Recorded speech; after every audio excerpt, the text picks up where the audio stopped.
Alright, so I just won a League Cup.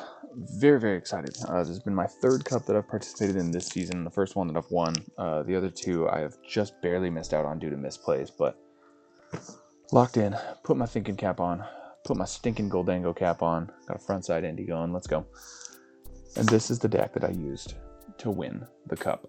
If I remember, I will try and put a photo up somewhere about here. As you can see, I don't have the Champions mat. I don't know if you guys have participated in any cups that have also had this problem, but they didn't have the mat yet, so they're going to send it to me when it gets in. But here's the deck. I was really going back and forth with myself. Also, don't mind that little speck of blood my cat got me. I was going back and forth with myself of like, kind of want to play Dragapult, kind of want to play Gholdengo. I really want to play the best deck in the room. And I did, because I played Gholdengo. So, I don't know if Gholdengo, it's definitely not the best deck, but boy, the matchup spread of Gholdengo is absolutely insane. So this is definitely, I knew I wanted to play this because I have so many hours in with this deck, and I just know how to play it very well. So I figured I could play the best deck, or I could play my best deck. I think Gholdengo is by far and beyond my best deck because I have the most practice. But as with all Gholdengo decks, you should be playing 4 Gholdengo EX. I think if you're playing less, you are selling yourself short of a whole lot of shenaniganry. If you don't know what this card does, its ability coin bonus is like one of the biggest draws of the entire deck. Once during your turn, you may draw a card. If this Pokemon is in the active slot, you get to draw another card. So you get to draw 2 cards instead.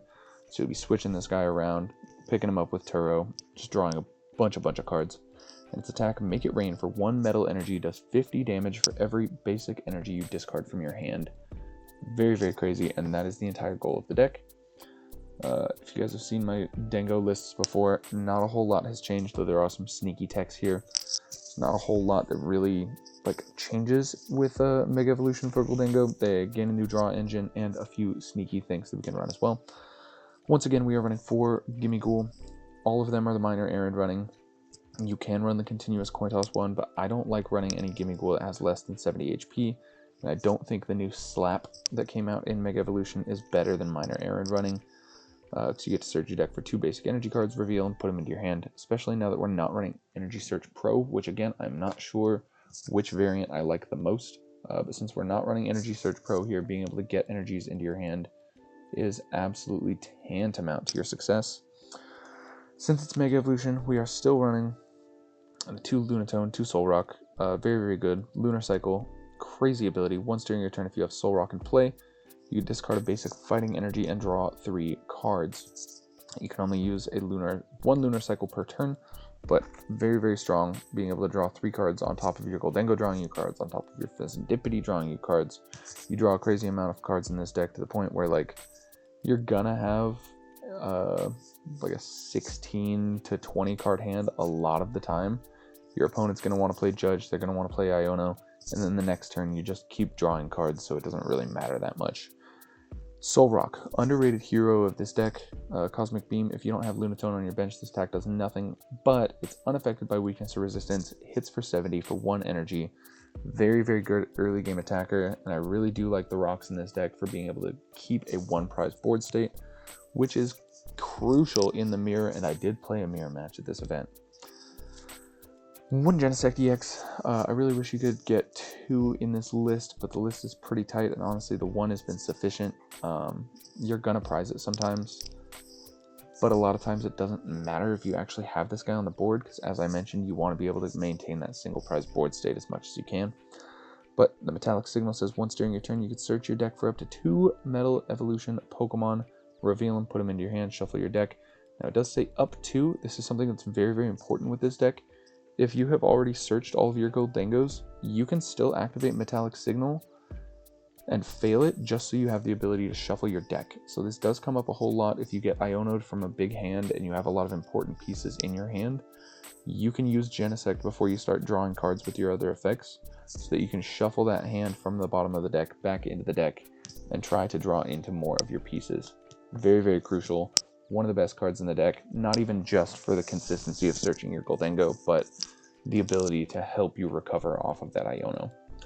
I've been talking about it a bunch. We got the Fezandipiti EX, of course, with the flip the script. Draw 3 cards if one of your Pokemon was knocked out during your opponent's last turn.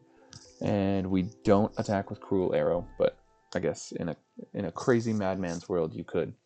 Now, that is possible to do with the deck that I played against in the mirror match, because they were running Mega Mawile EX and Turbo Energize. So, hypothetically, you could Turbo Energize up a Fez, but we are not running that, so we won't talk too much about it. Still running one copy of Iron Bundle. I've tried to cut this in previous lists, and I have cut this in previous lists in the past, but now that we're playing the Trolley, I think Bundle is absolutely insane, because you can snag it straight from deck. Say you have a Pokemon in your hand that you want to put down on your bench, but you also have the Trolley. Fill up your bench anyway with the Bundle being one of your Pokemon. Then you use this Hyper Blower ability, discard it, switch out your opponent's active for one of their bench. Your opponent does get to choose, which is a little unfortunate, but knocking it out allows you to switch out your opponent's Pokemon from the active. It could be really nice to get around a Jellicent, for instance, but it also frees up board space while getting you a pseudo Gust in a way, which is very, very cool. And because we are running rocks, we are still running one copy of the Cornerstone Mask Ogerpon EX. I think this thing is absolutely insane. This does absolute miracles in the mirror. This works out really well in the Charizard matchup, which I did play as well at the Cup. Very, very good. Cornerstone stands prevent all damage from attacks done to this Pokemon by your opponent's Pokemon that have an ability. Charizard can't hit this, and Zoroark can't hit this, Gardevoir can't hit this, Gholdengo can't hit this. If you have a board that is just a Cornerstone and your opponent is playing one of those decks that rely heavily on their abilities, you can kind of just sit there and build up your resources, and like your opponent can boss around it, which can happen, but if your opponent's in a situation where they cannot deal 210 with a Pokemon that doesn't have an ability, you can just sit on Cornerstone and watch them panic. Very, very fun. Still running I say still running, I actually haven't showed this off yet. We are running the Riolu and the Mega Lucario package. I think this is absolutely insane. This is a really, really good tech in the mirror. It's really, really good because a lot of people are teching the Cornerstone right now. Really good to be able to get around the Cornerstone. And I guess we'll just pull up the Lucario as well. Riolu, not super important, but the Lucario.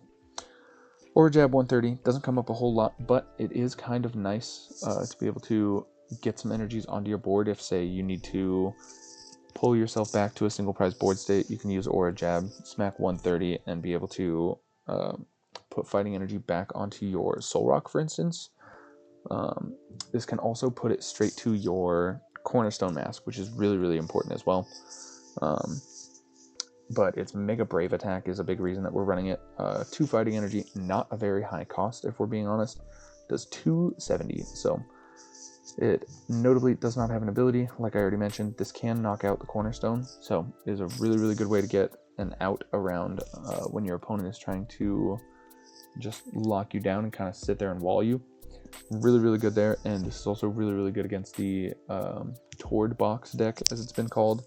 The Mega Absol, Mega Kangaskhan deck that you guys may have seen on live. It's been exploding on TCG Live. But this is really, really nice. As a fighting type Pokemon, you can one-shot that Kangaskhan, save some of your Gholdengo's energies, because like we can knock it out with Gholdengo, but that costs 6 energy. If you knock it out with Mega Lucario, that only costs 2 energy. And that, my good friends, if you are paying attention, you may notice that 2 is less than 6. Moving on to the supporters, we're playing 4 copies of Arven. I am trying so hard. I really want to get another SIR of Arven. Ideally this one, because I would love to get a 2-2 split. But one of the most important cards in the deck, search your deck for an item and a tool, reveal and put them into your hand. The goal is to either Arven or, spoilers, we are also back to playing Ciphermaniac. To be able to Arven or Ciphermaniac to get yourself a Trolley and ideally an Air Balloon in the event of Arven. But the Arven can come up as well with another sneaky little tech that we run in here to be able to get your Solrock to be able to do 110 damage. So very, very cool. Love Arven. Never play less than 4. If you're playing less than 4 Arven in this deck, you are probably not doing well with this deck. Moving on, we are playing 4 copies of Boss's Orders. Super excited. You will see in tomorrow's video I was able to get a couple of the SIR Boss's Orders for Getsis. Super, super excited. Love the Getsis arts. They both honestly look phenomenal. But 4 Boss's Orders, absolutely insane. I'm still not running a Counter Catch in this deck.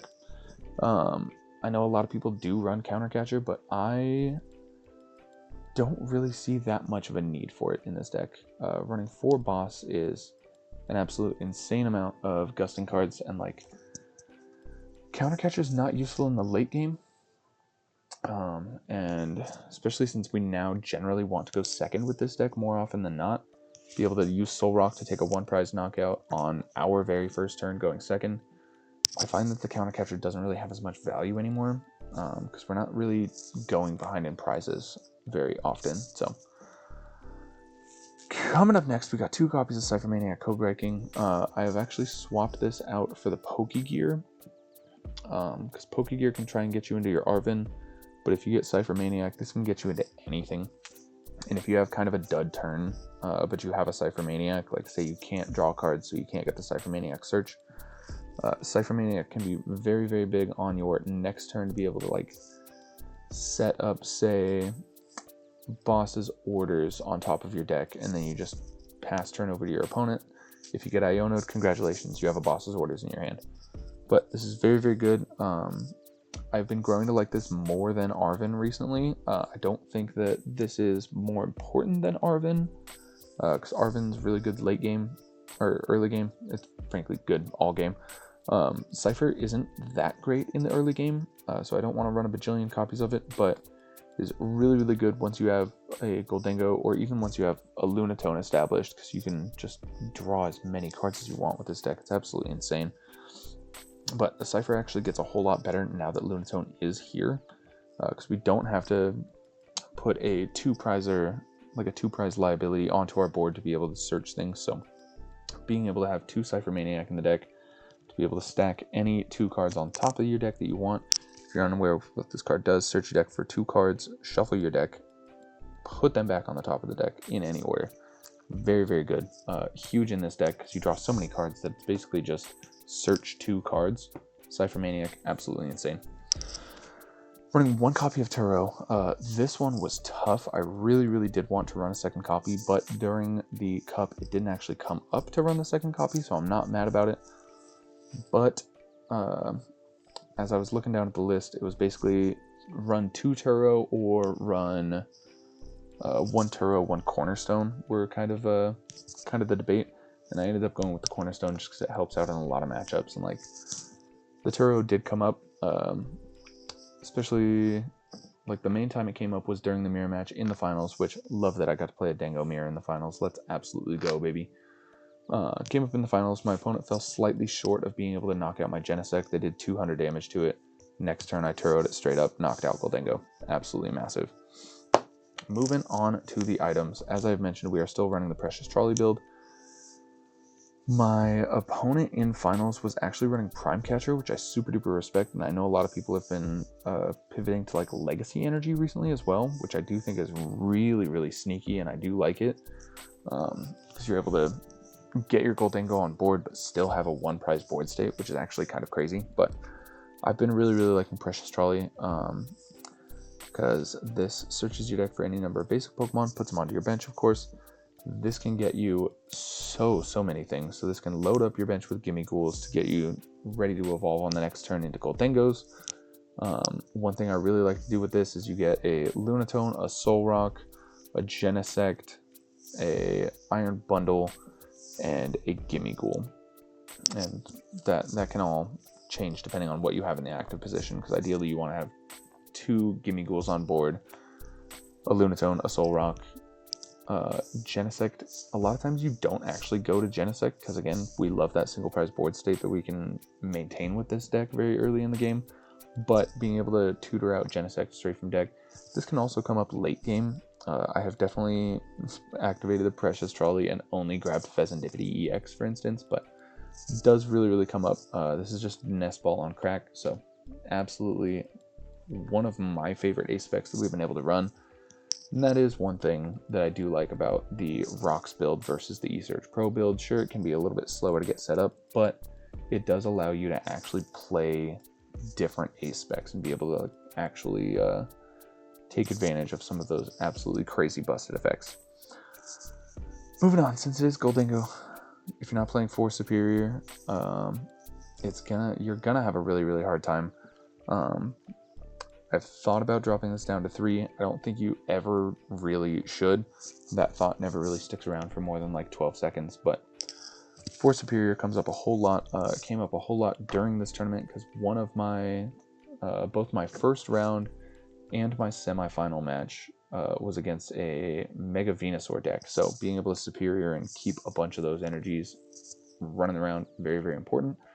And since we don't have the Energy Surge Pro and we are using our energy as a draw engine with the Lunatone Solrock, Superior is really, really good. Probably more powerful than it's ever been in this deck, just because you need to be able to access your energy, and since you use them as a resource so frequently, it's just mandatory. You just need to do it. Still playing 2 Nest Ball. Online, I had been toying around with 1 Nest, 1 Ultra Ball, and that had been doing fine things for me. I was mostly doing that so that we had a way to very easily search out our Mega Lucario EX, but now that we're running Ciphermaniac again, I found that 2 Nest Ball is more than sufficient because your Ciphermaniac can just get you to your Mega Lucario. So 2 Nest Ball, very, very good. Tutor out a Fez, tutor out a Genesect, just super, super good. Get your stuff going. 3 Earthen Vessel for our next item is very, very strong. I would love to lie to you and say that we can fit 4 in this deck. You really can't. And frankly, a lot of times by the time you hit the 3rd vessel, all of your energy is in play anyway. So like, play that you can do if you really, really need energy. And this also came up during my finals match, where I wasn't prize checking like as well as I could have been. I knew I had at least 1 energy prize, but I didn't know exactly how many energies I had prized because I just was in the heat of the moment, not paying quite enough attention. But I used Super Rod to put 2 energy back in my deck so that I could then Vessel and get those energy right back into my hand so that I could Superior to get my full 4 energies from discard. Very, very good. This comes up a lot when your opponent summons Toadscool on you as well, or Toadscruel rather, sorry. Because you can't bring it back to your hand, but you can use Super Rod to put energy back to your deck and use Earthen Vessel to get it right back to your hand. So this is a really, really nice way to get around that Toadscruel problem. Moving on, since we're playing Fighting Package, we are playing the 3 Fighting Gong. I don't think you need 4, because generally speaking, you need to have a Lunatone, a Solrock, and 2 Fighting Energy running around. Because you need to be able to attach 1 to your Solrock so that you can attack with it, but you also ideally want to use an energy to discard with your Lunatone to be able to draw your cards. And I've talked about this before, I will talk about it again. One of the best sneaky inclusions in this deck is actually the Premium Power Pro. And we could talk more about that in a second, but this only comes up with your Solrock, but being able to boost your Solrock's damage from 70 up to 100, very, very relevant. I had a turn, what was it? Round 2 against Charizard, where my opponent got, I say this respectfully because I love this guy. He's a phenomenal player and a really, really nice guy.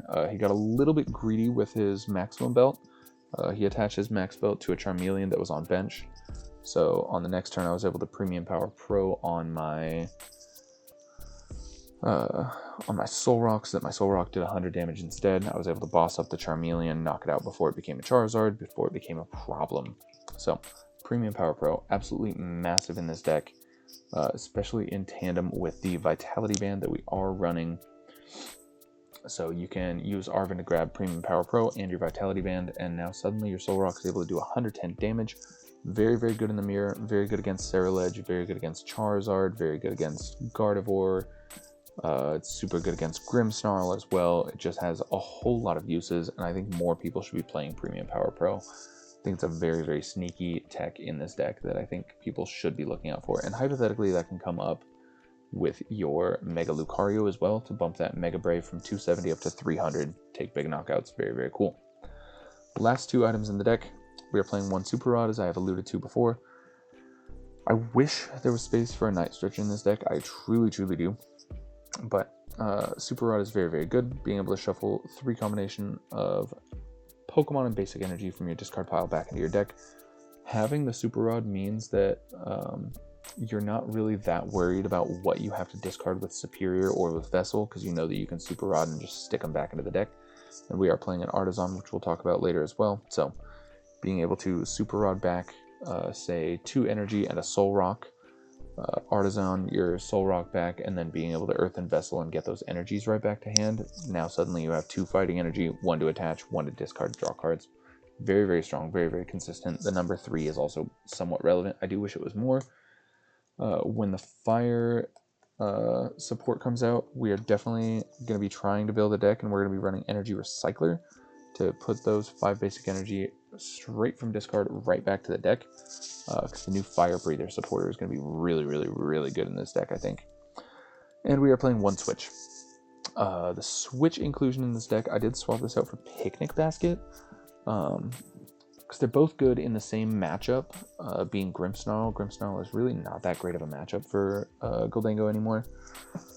That being said, we did play against Grimmsnarl, and we did get the win over it. I took 1 loss the entire day, and it was to Sinistra EX, if you can believe that. But that was enough to get me into top 4, and the Sinistra player also took a loss to another Gholdengo, so that was kind of cool. But Sinistra's surprisingly good. I bricked super hard that game. I had Cornerstone Mask in the active and Genesect on bench, and he was able to use his single prizer Sinistra to be able to knock out the Cornerstone. And I'm like, I don't really have anything more after this. I just wasn't able to find pieces, but way she goes. That's Pokemon for you. But took out Picnic Basket for the switch. Picnic Basket is nice because it can heal a bunch of damage from the board to make the Monkey Dories less relevant. But the switch is really, really good for when they try and it's not called corner. What's it called? When they try and clutch trap you with Yveltal.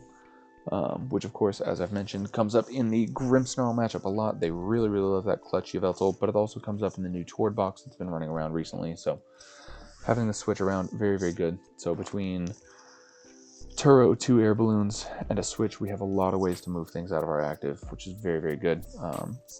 And again, if you have been clutched or cornered or whatever the Ethan's pseudo-wudo one is, if you're retreat locked in any way, the air balloon will not help you, so being able to have the Turo or to have the switch is very, very good. I do like having the switch because you can search off of Arven.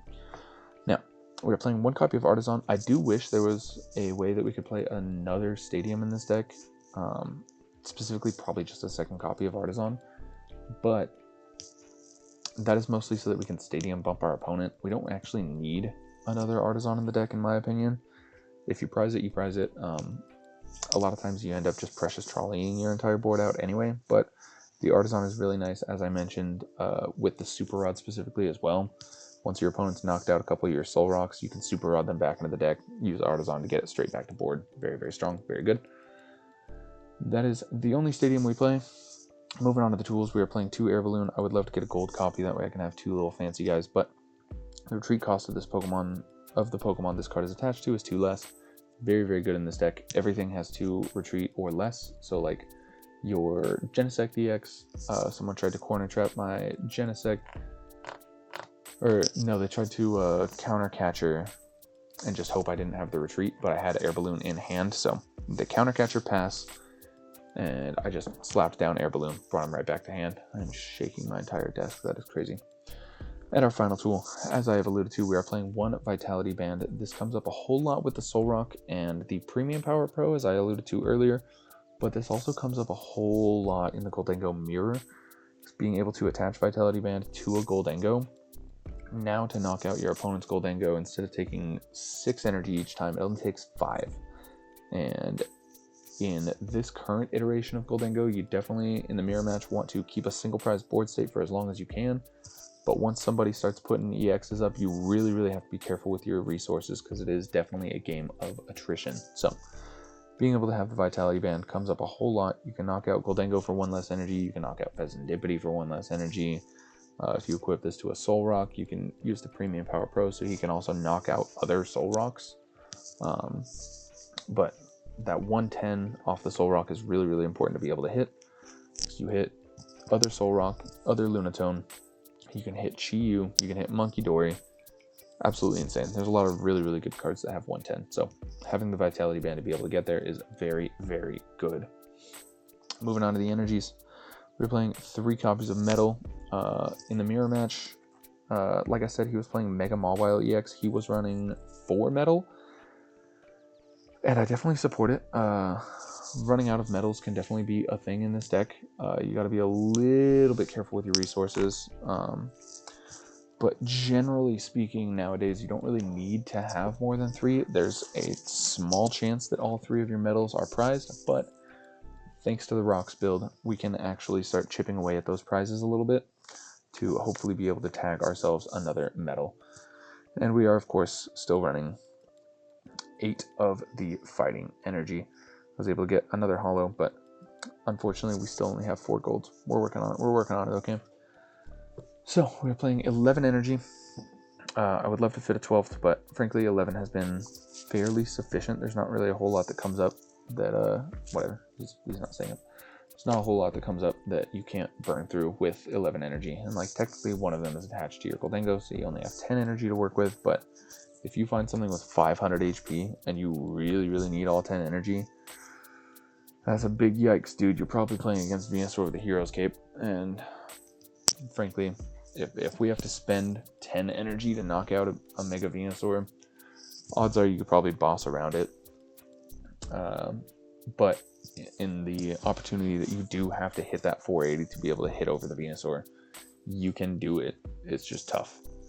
That being said, if you do find yourself in that situation, great news. Half your prize cards are in your hand now. So halfway ready to winning the game, and all it took was 10 energy. Crazy, crazy, crazy stuff. And that is it. That is the Gholdengo EX deck that took me to winning a League Cup recently. And by recently, I mean 2 days ago. Today's Thursday. It was on Tuesday. But my matchups, I had to play against... Let's make myself a little bigger for you guys here. So I had to play against Mega Venusaur round 1. Went pretty well. Nothing too crazy. It was basically just equip Vitality Band on Gholdengo, knockout Teal Mask, boss knockout Teal Mask, boss knockout Teal Mask, easy peasy. Round 2 went into Charizard, and this is a player that he and I kind of have a little bit of a rivalry going on, which is pretty exciting and very fun. I want to say he lives like 2 hours away from me, but we always see each other at Cups and Challenges. Super cool guy. Shout out to Gabriel. You're probably not watching, but that's okay. He was playing Charizard once again. Phenomenal deck. I don't like Charizard, but I recognize that it's very good. So what are you going to do? And that one was fairly okay. We got the Solrock early on. We actually got a turn 1 Precious Trolley going first, so I was able to set up my Lunatone Solrock and start drawing cards. So we were able to get a Solrock knockout. We were able to boss on a Premium Power and take a Charmeleon knockout. Then we took a Fez knockout, putting us down to 2 prizes, but he was on 4 prizes, so I wasn't really that afraid of the Briar, because if he Briared me, like, there was technically a way, but he didn't find, he needed Briar and Dusknoir. He had a Dusclops on board, but he couldn't find the Dusknoir, but if he was able to find Dusknoir and Briar, we could have been in a pretty bad way, because he could have Dusknoir to knock out my Lunatone, and then use Briar to be able to take out my Gholdengo with Charizard. So, like, a little bit risky. Briar is definitely something you always have to look out for, especially in, like, Charizard and Ceruledge right now. Let's see. Round 3 was against the Sinistra EX deck, which, like, in theory, on the Resistance, we eat that deck for breakfast, but unfortunately, we had a really bricky hand to start, and we just weren't able to find, like, an Arven or a Cypher or anything. At one point, I legitimately, for like 2 turns in a row, I had Cornerstone inactive and Genesect EX on bench. My hand was 4 Gholdengo, 4 Boss, and I think Super Rod. And I'm like, dude, like I got basically nothing for this. And he was able to power up his baby Sinistra to be able to knock out my Cornerstone on weakness. And I just wasn't able to quite resource my way back from that. Just had a Genesect and a Dream. Round 4 played against Grimmsnarl, which was like a bit of a slog fest for sure. He just wasn't quite able to get things set up fast enough. So he had a Snorunt that he made me go first. So on his first turn, he had a Snorunt that he was able to TM Evolution into a Frostlass, so I started taking damage already. But on my next turn, I was able to evolve into a Gholdengo and boss up his Frostlass, hit it for weakness, so I only had to discard 1 energy, very efficient for resource. Then I was able to Solrock something down, Solrock something down again, Gholdengo down another Frostlass, and then by that point he finally had Marnie's Grimmsnarl up, and I was able to Super Rod a couple energy back, and then Vessel to get them to hand, then Superior to be able to get 7 in hand to be able to take knock, so that worked out really, really well. The Charizard matchup was actually crazy. Jumping back, we actually went to time, and a very similar thing happened where I had to Super Rod some energy back into deck, and Vessel to get them back to hand, and then be able to find the Superior.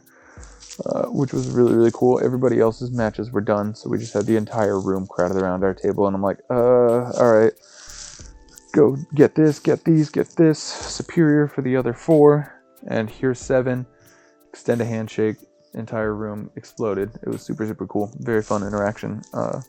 Definitely one of my favorite local highlights so far. But then that put me into top 4. My first top 4 matchup was against the same Mega Venusaur player. First game I won, second game he won, because I just was looking at the timer and realized that we probably wouldn't have enough time to play all 3 games if I actually sat this out, and I just wasn't able to get pieces on board quickly enough. So I'm like, you know what, dude, we'll just scoop, we'll just go to game 3. And game 3, I was able to just again 2-2-2 down his Teal Masks, so that worked out really, really well. And then we went into the finals, which was a Gholdengo Mirror, which I'm really, really excited about. If you guys have been around for a minute, you know that I love the Gholdengo Mirror. It's so much fun. And he was also playing the Rocks build, but he was playing Prime Catcher, TM Turbo Energize, and he was playing Mega Mawile EX. First game, I won the dice roll, so I was able to go second. Got the trolley, got set up, did the very average single prizer poking single prizer stuff for a minute. Then he got super aggressive and started playing down his EXs and whatnot. Started drawing a bunch of cards, and just wasn't, he was just already 2 behind in the prize trade at that point. So he scooped up game 1. Game 2, he chose to go second, which of course puts him at an advantage. Again, got the trolley. I only prized the trolley once all day, and that was in the game 2 against Venusaur EX in the semis. And if I had been able to have that trolley in hand, probably would have been able to pull it out, but sometimes you prize your ace spec, that's just the way she goes. But game 2 in the Gholdengo Mirror, he just started getting set up a little bit too quickly, and like was very aggressively targeting my Gimmighouls. I only had 2 down on board, so he was able to patch those up pretty quickly before I could get a Genesect out to be able to search my Gholdengos. And then game 3, he kind of bricked. He started with Mega Mawile. I went first. He started with Mega Mawile and wasn't able to find anything. Then it came back to me. I was able to evolve into Gholdengo, but I wasn't able to get quite enough energy to actually take the knockout. So I passed it back to him, and he just, I want to say he put down a Genesect EX at that point. And retreated the Mawile into the Genesect to try and like give himself a little bit of a cushion. And I bossed up the Mega Mawile and actually attacked it with Solrock to take the knockout. And then the next turn, he just, again, wasn't able to establish a board. So scooped it up, threw out a fist bump because he was already 3 prizes behind, and I didn't really need much to be able to take that last donk. Oh no, it was a Fez that he put down, not the Genesect. So he put down a Fez, retreated into the Fez. I bossed up the Mega Mawile and knocked it out, and then he just wasn't able to find anything else to put on bench. And I had Superior in hand and Vitality Band on board, so I just Superiored for 4 energies to be able to knock out Fez. Fist bumped, called it GG's, and that was how I won my first challenge, or my first cup this season. Forgive me, I've already won challenges. That's not what we're talking about here, but super excited. I love going to this locals a whole lot, and the tournament organizer was really excited that I was able to win my first challenge, or my first cup at that locals. So if you guys are still here and you're looking for a deck list, I'm gonna pin it down in the description or the comments or both. But if you're still here and you enjoyed anything that I have said or shown you this entire time, drop a like, drop a sub, stick around for more. I have, let's see, I have another challenge coming up probably in like 6 days, I think. So we'll definitely go to that, try and take another win. Really looking forward to competing this season and trying to make it a full chase season, because I would love to go to Worlds.